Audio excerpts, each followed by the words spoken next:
Olá, nós vamos dar continuidade à nossa série no princípio, hoje falando sobre o princípio da humanidade. Gênesis capítulo 1, versos 26 e 27 nos diz o seguinte: Então disse Deus, façamos o homem à nossa imagem, conforme a nossa semelhança. Domine sobre os peixes do mar, sobre as aves do céu, sobre os animais domésticos e sobre toda a terra, e sobre todos os répteis que se arrastam sobre a terra.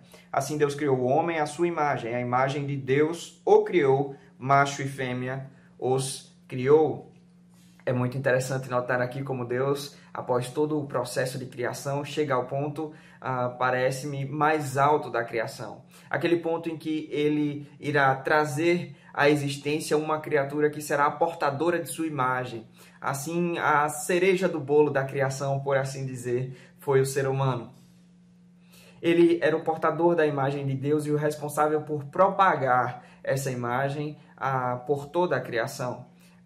Inclusive, esse é o pano de fundo da ordem crescei e multiplicai-vos, que nós encontramos em seguida. Espalhar a imagem de Deus sobre a criação era a nossa função. Ser essa expressão da imagem de Deus era a nossa finalidade. Entretanto, tudo isso foi distorcido, corrompido por causa do pecado. Em Gênesis capítulo 3, o homem abandona ou rompe o seu relacionamento com Deus por causa do pecado. Assim, aquele ser humano que foi criado perfeito, à imagem de Deus, em santidade, amor e justiça, agora passa a expressar aquilo que é oposto a Deus. É por isso que nós vemos as pessoas criadas à imagem de Deus expressando ódio, expressando injustiça, expressando mentira. Isso pode chegar a tal ponto que Jesus identifica os fariseus em João capítulo 8 como filhos do diabo. Tal era a identificação entre eles e Satanás. Que estado terrível! Entretanto, Deus providenciou um resgate para nós. Deus providenciou Jesus. Ele, o Filho bendito de Deus, veio a nós.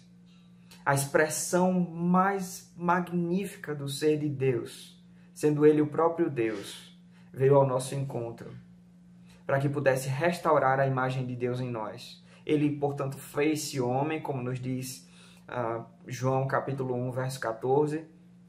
O Verbo se fez carne e habitou entre nós. Vimos a sua glória, glória como do unigênito do Pai.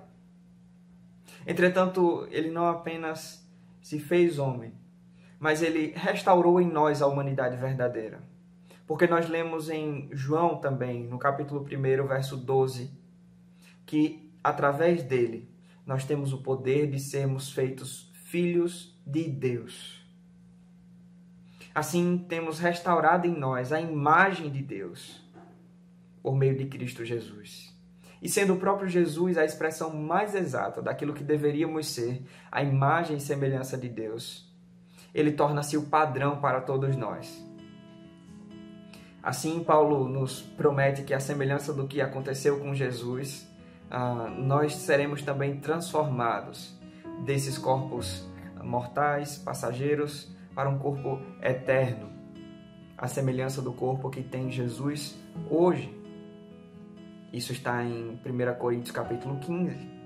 Mas não só isso, há uma transformação moral acontecendo já agora, uma transformação de caráter, a tal ponto que nós passamos a abandonar o velho homem e agora revestirmos-nos de Cristo Jesus.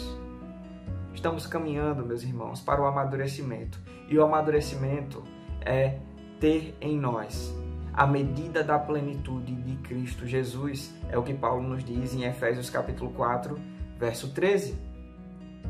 Assim que todos nós possamos ter essa esperança renovada em Cristo Jesus, de mais uma vez podermos expressar verdadeiramente a imagem e semelhança de Deus com fidelidade.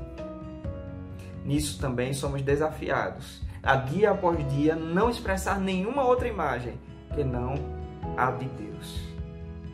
Que esse compromisso faça com que as nossas atitudes e com que os nossos pensamentos, com que as nossas intenções se alinhem as intenções de Jesus e, portanto, as de Deus. É essa a minha oração hoje, em nome de Jesus.